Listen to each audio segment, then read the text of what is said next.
ভালোবাসা মানুষকে মৃত্যুর মুখ থেকে ফিরিয়ে আনতে পারে। আজ আমার ভালোবাসা ওকে ফিরিয়ে এনেছে, আমার এটাকে ফিরিয়ে এনেছে।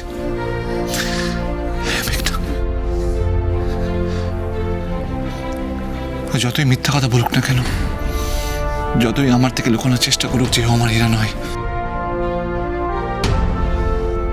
আমি জানি আমার হীরা।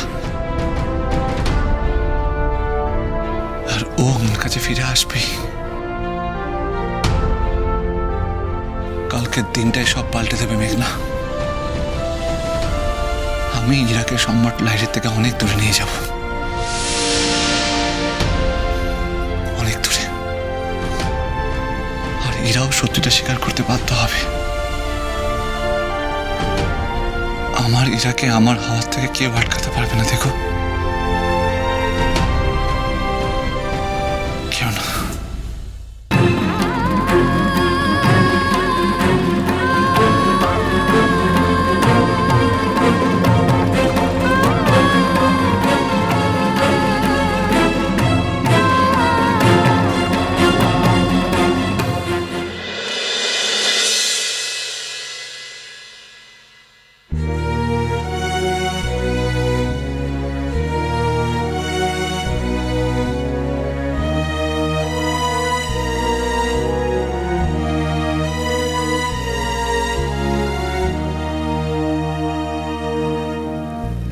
সম্রাট, সম্রাট, তুই যা, ওর কাছে গিয়ে তুই তোর মনের কথা বল। সম্রাট, আমি নিশ্চিত তুই যদি ওকে একবার তোর মনের কথা বলিস, ও আর এই বাড়ি ছেড়ে যাবে না। শুনলি না ও কি বলল? ও তোকে ভগবানের মতো শ্রদ্ধা করে। তাই আজ যদি কিছু দিয়ে ওকে আটকানো যায়, সেটা হচ্ছে তোর মনের কথা। সম্রাট, যা যা সম্রাট, যা, ওকে সব বলে দে, যা।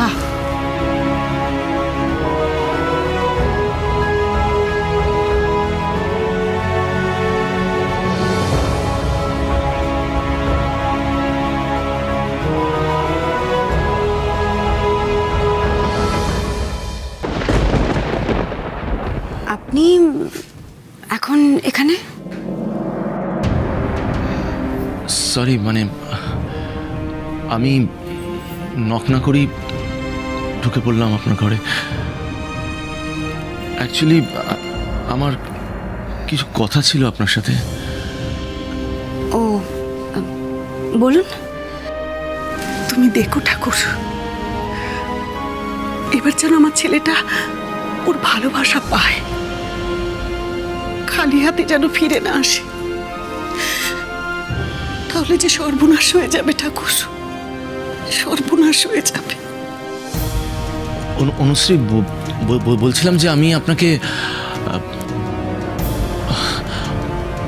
অনেকদিন ধরেই ভাবছিলাম যে একটা কথা আপনাকে বলবো, কিন্তু মানে বলবো করে কিছুতেই মানে বলা হয়ে উঠছে না। মানে আমি আপনাকে আর সম্রাট বাবুকে খুব শ্রদ্ধা করি, তাই আমি হাত জোর করে অনুরোধ করছি, এই রকম প্রস্তাব আমাকে আর কোনো দিন দেবেন না। সম্রাট বাবু, হ্যাঁ, কিছুই তো বলছেন না। I'm sorry, Anushree. I mean Irabati, আমি আমার মার হয়ে ক্ষমা চাইছি আপনার কাছে। একটু আগে যা যা হলো সেটা ঘটা উচিত হয়নি। I'm sorry for that.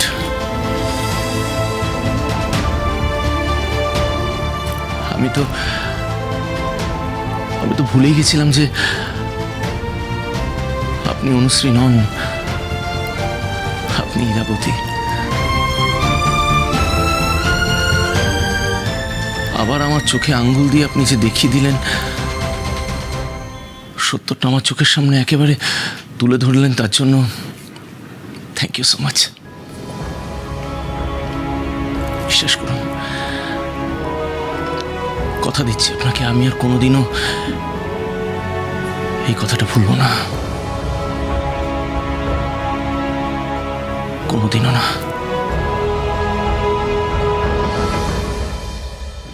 আকাশদা কার কথা বলছে? মনে হলো যেন দীর নাম শুনলাম।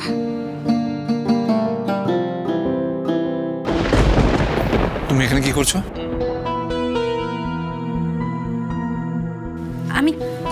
আমি খেতে রাখতে এসেছিলাম, অনেক রাত হয়েছে তো।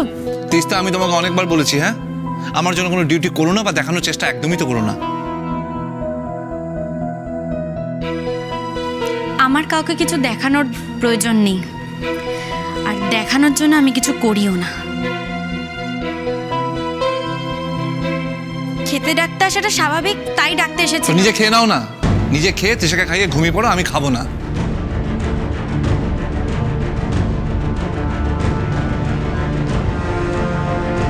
আকাশদা, আকাশদা, আমি জানি তুমি তোমার ইরাকে চিনতে ভুল করতেই পারো না, কিন্তু আকাশদা একটা কথা ভেবে দেখো, ও যদি সত্যি তোমার ইরা হতো তাহলে এতগুলো বছর তোমার কাছে কেন ফিরে এলো না? আর সবচেয়ে বড় কথা, এই বাড়িটা ইরার প্রাণ ছিল, এই বাড়ির প্রত্যেকটা মানুষ ইরার জীবন ছিল, তাহলে এই বাড়ির মানুষগুলোর কাছে কেন ইরা ফিরে এলো না? আর সবচেয়ে বড় কথা হলো, ওর একটা ছোট্ট মেয়ে ছিল, সেই মেয়েটা একা তোমার কাছে বড় হচ্ছে সেটা জেনেও ও কেন ফিরে এলো না? সেই প্রশ্নের উত্তরটা তো আমাকে বের করতে হবে মেঘনা। আকাশদা, আকাশদা তোমাকে একটা কথা বলি। আকাশদা দেখো, তোমার জীবনে এখন তিস্তা চলে এসেছে, ঠিক একইভাবে যদি ইরার জীবনেও কেউ চলে আসে। মেঘনা, সরি আকাশদা, আমি জানি আমাদের ইরা এরকম করতে পারে না, কিন্তু কি বলতো, জীবনে যা যা ঘটে চলেছে, যা যা দেখাচ্ছে জীবন, তাতে কোনো কিছু অসম্ভব নয়, সব কিছু হতে পারে।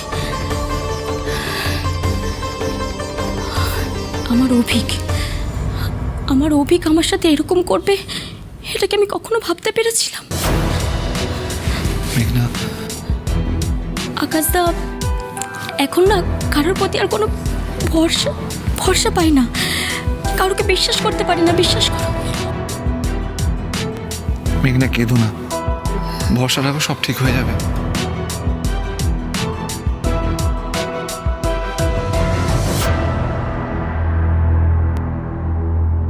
আই এম রিয়েলি সরি, ক্ষমা করে দিন আমায়। ছি, এটা করবেন না সম্রাট বাবু। আজকে যা হয়েছে তারপরে আপনার সামনে দাঁড়াতে আমার লজ্জা করছে। আপনি যা বলেছেন সব সত্যি,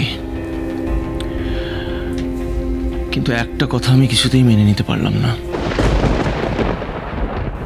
আরও শুধু আপনার একার মেয়ে নয়, আরও আমারও মেয়ে। ওকে আমি রাতের পর রাত এই বুকে করে ঘুম পাড়িয়েছি। প্লিজ, ফর হেভেন্স সেক, আমার থেকে আমার আরুকে আলাদা করে দেবেন না। আপনার মনে হয় যে আমিও চাই ও আপনার থেকে আলাদা হয়ে যাক? আমরা যেখানেই থাকি না কেন, আপনি সব সময় আসতে পারবেন আরুর সাথে দেখা করতে। আমার তো মনে হয় ও আপনাকে সারা জীবন মনে রাখবে। তার মানে আপনি সিদ্ধান্ত নিয়েই নিয়েছেন? হ্যাঁ, এই সিদ্ধান্তটা আমার আসলে অনেক আগেই নেওয়া উচিত ছিল। এবার আমায় যেতে হবে সম্রাটবাবু। আর আমাদের কি হবে? এখন তো শালুও চলে এসছে, আপনাদের সংসার আগের মতোই ভরা। আমি সেই ভরার কথা বলিনি। আমি সম্রাটবাবু, সময়ের সাথে সাথে সব কিছুই সহ্য হয়ে যায়। আপনি দেখবেন এই যে আমাদের না থাকাটা, এটাও আপনার অভ্যেস হয়ে যাবে।